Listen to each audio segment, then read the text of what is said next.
Differently abled people మీద లేదా specially abled people మీద పిచ్చి పిచ్చి జోక్స్ వేయచ్చా?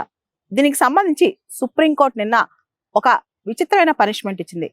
సమయ్ రైనా మరియు ఇతర కమిడియన్స్ కొంతమంది డిఫరెంట్లీ ఏబుల్డ్ పీపుల్ మీద, రేర్ డిసీజెస్ వచ్చే పీపుల్ మీద కొన్ని కామెడీ జోక్స్ వేశారనమాట. అంటే వాళ్ళని అవహేళన చేస్తూ వాళ్ళ జీవితాన్ని తక్కువ చేస్తూ మాట్లాడారు.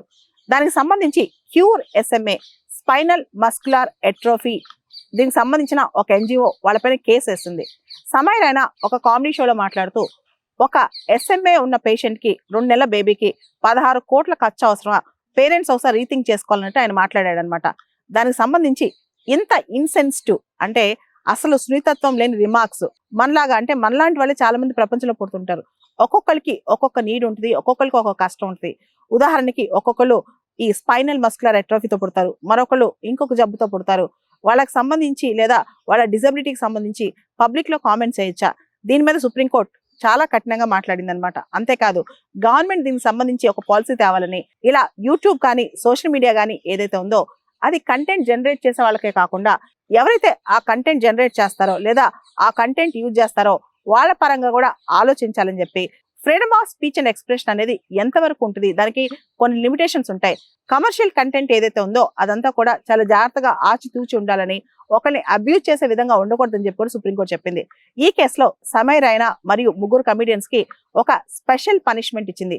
అది ప్రత్యేకమైన పీనల్ పనిష్మెంట్ అనలేం కానీ ఒక సోషల్ రెస్పాన్సిబిలిటీ కలిగిన పనిష్మెంట్ అనమాట.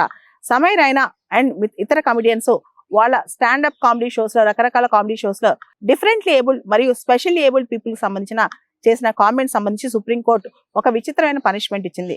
అదేంటంటే వీళ్ళు ప్రత్యేకమైన బెనిఫిట్ షోస్ చేసి, అంటే సమయ్ రైనా మిగతా కమిడియన్స్ బెనిఫిట్ షోస్ వేసి ఆ వచ్చే ఫండ్స్ ని ఏదైతే ఫండ్స్ రైజ్ చేస్తారో ఆ ఫండ్స్ అన్ని కూడా డిఫరెంట్ లేబుల్ కమ్యూనిటీ కోసం ఖర్చు పెట్టాలని, దాంతో పాటు ఆ కామెడీ షోస్ ఏవైతే ఉన్నాయో దానికి సంబంధించి వాళ్ళ షోస్ కి special abled different labelled people ని గెస్ట్ గా పిలిచి వాళ్ళ సక్సెస్ స్టోరీస్ చెప్పించాలని, అంటే ఛాలెంజెస్ ఎన్నో ఫేస్ చేసి వాళ్ళు ఎలా పైకి వచ్చారు, సమాజానికి ఎలా స్ఫూర్తినిచ్చారు అనే దాని మీద స్పెషల్ స్టోరీస్ రన్ చేయాలని చెప్పి కూడా సుప్రీంకోర్టు చెప్పింది.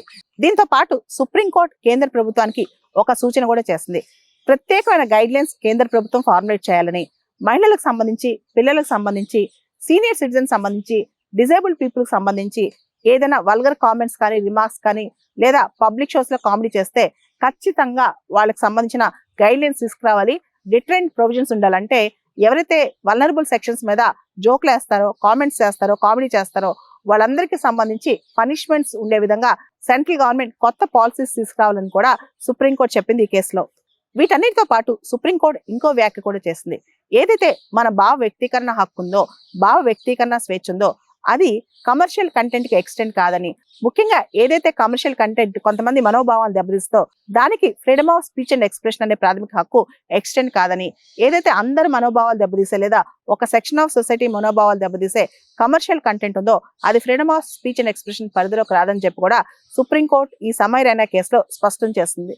కామెడీ, హ్యూమర్ అనేది మనిషికి అవసరం, మనిషి జీవితానికి అవసరం. కానీ డార్క్ హ్యూమర్ అంటే ఒకరిని అవహేళన చేసి లేదా ఒక సెక్షన్ ని నెగిటివ్ గా చూపించి లేదా ఒక సెక్షన్ యొక్క మనోభావాలు దెబ్బతీసే హ్యూమర్ అనేది హ్యూమర్ అనిపించుకోదు.